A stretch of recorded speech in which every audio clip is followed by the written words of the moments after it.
Саламатсыздарбы, урматтуу айымдар, каналга кош келипсиздер. Бүгүн мен сиздер менен дагы бир пайдалуу кеңеш менен бөлүшүп кетейин дедим. Бүгүн болсо сиздер менен жаңы төрөлгөн ымыркайда колики деп аталган ушундай оору пайда болот да. Ашказаны каттуу оору, бала бутун тебинип, аябай каттуу ыйлап, себепсиз эле уктабай, түндөсү айрыкча ыйлаган. Бул ушу колики себеп болот.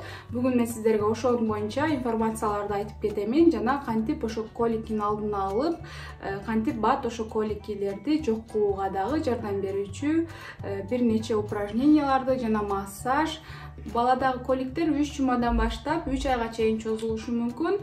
Ошондуктан буну алдын алып, сиз эгерде туура тамактанып, туура упражненияларды кылсаңыз, даже бат жоголушу мүмкүн. Биздики мисалы 1 жума эле колики болуп, ушундай түнү уктабай, аябай катуу ыйлап, бала тебинип, ошондой ыйлагандыктан биз дагы массаждар жасап, упражненияларды жасаганыбыз үчүн жана лекарство да колдондук. Ошон үчүн бат жоголушуна жардам берди деп айта алам. Сиз эч бир чара колдонбосоңуз, коликилер 3-4 саатка чейин чозулуп, балаңызды өтө кыйнап коюшу мүмкүн. Көбүнчө коликилер түндөсү көп болушу мүмкүн.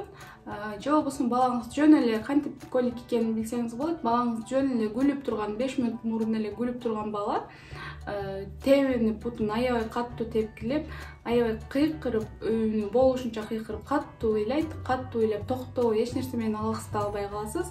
Андан кийин уктап жатканда эле ойгонуп кетип эле резко каттуу ыйлай берген дагы бала коликилер башталып жаткан болот. Азыр мен сиздерге өзүмдүн кызыма кандай массаждар жасаймын, кантип ошонун алдын алып, бизге кайсы массаждар, кандай упражнениялар жардам берген, ошону мен сиздер менен көргөзүп беремин. Сиздер мен сиздерге азыр баланын ичинен кантип кекиртип абаны чыгарыш үчүн мен сиздерге бир немени көргөзүп беремин. Тамак жегенден кийин, бала эмизгенден кийин сразу баланы үйдө көтөрүшүңүздөр керек. Эч качан жаткызып койбоңуздар. Жаткызып койсоңуздар, бала оозунан кусуп, кайра жегенин аркага чыгарып салышы мүмкүн. Анан көбүнчө баланын ичине воздух кирип калат да. Эмчекти туура эмес берип жатканда дагы, бутылкадан дагы эмип жатканда көбүнчө воздух попадать этип калат баланын ичине. Ошол воздух баланы кыйнап, ичин курулдатып, аябай оосуртат. Ошон үчүн биз воздух кирбеш үчүн баладан кекиртиш керек да. Баланы тамак жегенден кийин аласыздар дагы, жоңуңуздарга мондай кылып коесуздар. Мына бизде 2 айлык болуп калдык азыр. Кичинекей баланы эле койсоңуздар болот. Оңой эле мына төш жагынан каратып коесуздар. Мына төшүнөн баланын ашказанын мына желкеңизге коесуз дагы. Мындай отургузуп минтип койбостон мындай өйдө көтөрүң. Анан могул жеринен жакшы кармап, баланы асылтып кармаңыз да, мондай кылып көтөнү менен отургузбаңыз. Мындай өйдөрөөк көтөрүп, мындай ушундай положенияда кармап, бир 5 мүнөт, ашып кетсе 5 мүнөт ушинтип секин мындай кылып басасыздар. Өтө силкилдетпең, кичине мындай кылып силкилдетип, кичинеден ушундай кылып бассаңыздар, баладан аба чыгып кекирет. Баланы аласыздар дагы, мындай кылып, мына көрүп алыңыздар. Мындай түз өтө мындай көтөрбөстөн, мына бир аз башын өйдөрөөк көтөрөсүздөр дагы. Ушундай кылып басасыздар. Анан ушул басып жаткан мезгилде дагы оң колуңуздар менен по часовой стрелка сааттын жебесине окшотуп массаж кыласыздар, оң жакка каратып. Май менен массаж кылсаңыз болот, присыпка менен массаж кылсаңыз болот дешим, бирок биз азыр чечиндирбей эле жөн эле массаж кылсаңыз деле болот. Мынакей биринчи массаж кылардын астынан баланы кичине мондай кылып тириспи тестер. Башын эмес, мына ич жагын мындай кыласыздар.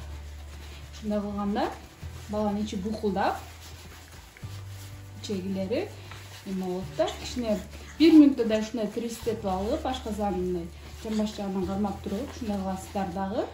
Анан мындай сылап, бетин баспаңыз, себеби бул жакта бөйрөгү бар, катуу басканга болбойт. Эмес өткөн жел туруп калат, бул жерде жоон ичеги бар да, ошол жерде желдер топтолуп, бул жака чыкканга биз жардам беришибиз керек. Ошон үчүн массаж менен чыгарсаңыз болот. Катуу басып эле, коркпой эле, мондай болот. Суроо белгиси мындай болуп тартасыз дагы. Шошотуп жасайсыз. Андан кийин мондай кылсаңыз болот.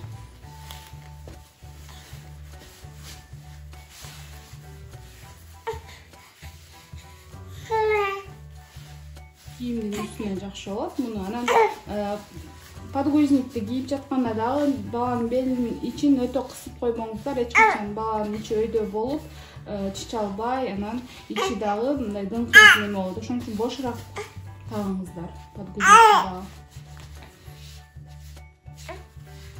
Эми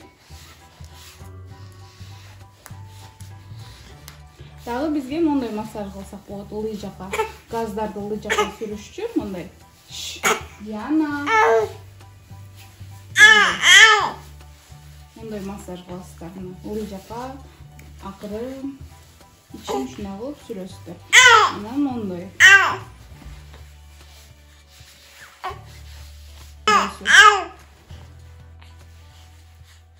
Мындай катты басып, мына эки жагын иш жагына каратып. Баланын бутун коюп. Кийин балаңыз өзүнө отуруп турган болуп калат, өзү бутун көтөрүп жатып алып.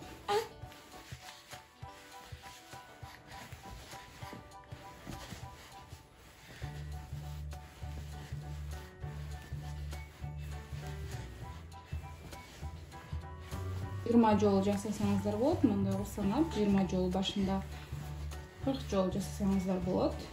Анан тамак жээрдин астынан кылыңыздар. Тамак жегенден кийин эч качан мындай упражнение кылбаң. Баланын казаны кайра өйдөөгө кетип кусуп салышы мүмкүн. Ушу бизге жардам берген упражнениялар ушу.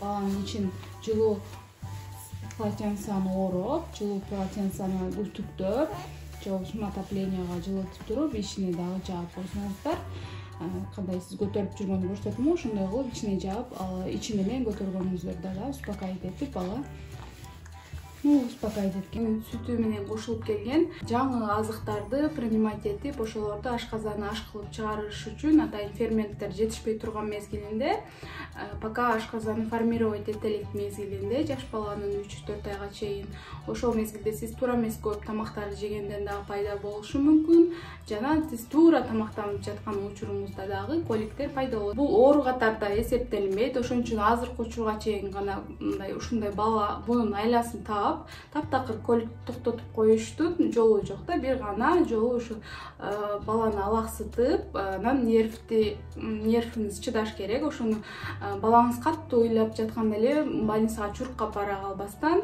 балаңызды шамалдатып аласыз. Бул болсо ушундай колики балдарда, бардык балдарда 70%, значит балдарда боло турган нерсе сиздин балаңызга дагы болот. Ошон үчүн кыжалат болбостон, эгерде колики болуп турган мезгилде баланын температурасы көтөрүлүп турган болсо, значит это не колики, бул балада башка проблемалар болуп жаткан болот, вирустар менен. Эгерде балаңызда температура чыгып жаткан болсо, сөзсүз педиатрга көрүнүшүңүз керек. Себеби качан балада температура көтөрүлүп аткан болсо, кандайдыр бир вирустар менен бала уже алышып жаткан мезгили болот. Ошон үчүн сразу скорый чакырып, болушунча врачка тез жеткенге аракет кылыңыздар. Албетте биз прививка кылып келгенден кийин дагы баладан температура чыгышы мүмкүн, алдын алып атайын температура свеча, парацетамол окшогон таблеткаларды коюп балаңызды даярдап койсоңуз болот. Алдын ала врачтан сурап аны дагы. Бизге эмнелер жардам бериши мүмкүн? Эспумизан бейби деген дагы бар. Бирок аны биз алып колдонгон жокпуз. Мен болсом мондай феникел деген микробная водичка дегенди